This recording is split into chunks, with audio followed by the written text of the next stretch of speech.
मुझे कोई शर्म नहीं है सर। एक सबसे बड़ी बात बताऊं, बताए सर, एक माँ होने के नाते बहुत बड़ी बात बोल रही हूँ, मुझे नहीं पता लोग कैसे जज करेंगे। मुझे अपना बच्चा पालने के लिए ना सोना भी पड़ेगा ना, कर दूंगी।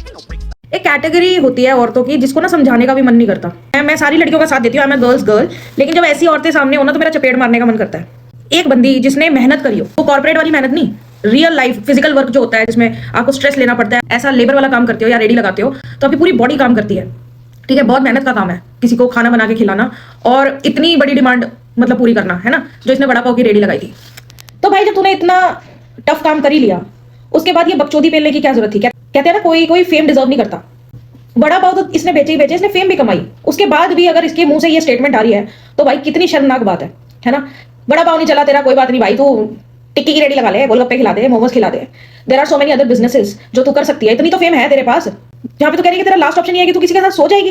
भाई इसके जैसी औरतें फिर कितनी वो औरतों को शर्मिंदा करती हैं जो एक्चुअली डेली लाइफ में ये सब चूज कर सकती हैं इजी वे आउट के लिए, लेकिन वो कभी चूज नहीं करती। आप जो जिन औरतों में दीन ईमान होता है ना, आप उनको मजदूरी करते हुए देखोगे, आप लोगों घर घर में काम करते हुए देखोगे, रिक्शा चलाते हुए देखोगे, ऑटो चलाते हुए देखोगे, न जाने कितने एक लेबर वर्क है जो औरतें करती हैं, वो भी ये चूज कर लें, उनके लिए भी इजी हो जाएगा, है ना।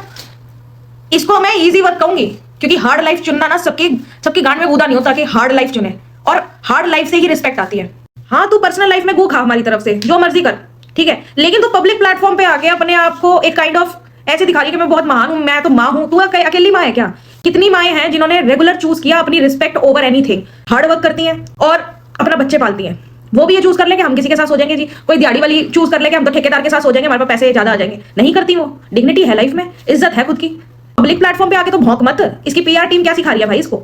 इवन यार जो प्रोस्टिट्यूट्स है ना, 90% उनमें से जोर जबरदस्ती से उस प्रोफेशन में लाई जाती हैं। आप उनसे भी पूछोगे ना कि आपको ऑप्शन दिया जाए अपनी लाइफ को रीस्टार्ट करने का, वो कभी भी प्रोस्टिट्यूशन नहीं चुनेगी। मतलब मैंने जितनी डॉक्यूमेंट्रीज देखी हैं इनके ऊपर या जितने इंटरव्यूज देखे हैं इनके, दे ऑलवेज से कि अगर आपके पास चॉइस है, always choose the wise for you, like always choose your self respect first, and मतलब last of the last option भी नहीं होना चाहिए ये आपके लिए। जो ये काम कर रही है ना, उनसे जाके पूछो, ठीक है, जो पैसों के लिए किसी के साथ जिनको सोना पड़ता है, और वो चाहे भी तो इस चीज से निकल नहीं सकती। क्यों? क्योंकि उनके ऊपर जो अथॉरिटीज काम करती हैं उनको इनको जाने नहीं देती, उनके हाथ में डिसीजन होता ना, तो वो कभी भी प्रोस्टिट्यूशन ना चुनती।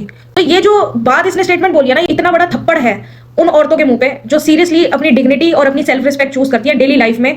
मुझे नहीं पता कि ऐसे लोगों का ना पॉडकास्ट ही क्यों होता है, मुझे ये नहीं समझ में आता क्यों इनको तुमने ग्लोरीफाई किया हुआ है। Clearly they don't deserve any fame, दिखता है वो तो, ठीक है। तो जब तुम चूतिया लोगों को फेम दे दोगे ना, तो वो तो ऐसी स्टेटमेंट देंगे उसमें, और फिर बाद में लोग बहुत ही ज्यादा ट्रिगर होते फिरते हैं इन चीजों से। ट्रिगर तो होना बनता है, या तुम फेमस ही ऐसे लोगों को करते हो जो इसे लायक ही नहीं है। रो के कुछ भी भोग दो और लोगों को कहो कि एक्सेप्ट कर लेंगे लोग। बहुत महान बात बोलती ना तूने। और तो और कल को तुम्हारा बच्चा बड़ा होगा ना, उसको दिखाना मेरी ये सोच थी जब मैं तुझे पाल रही थी ना, उसने लात मार दी तुम्हारे को तो कह देना, अगर वो समझदार हुआ तो।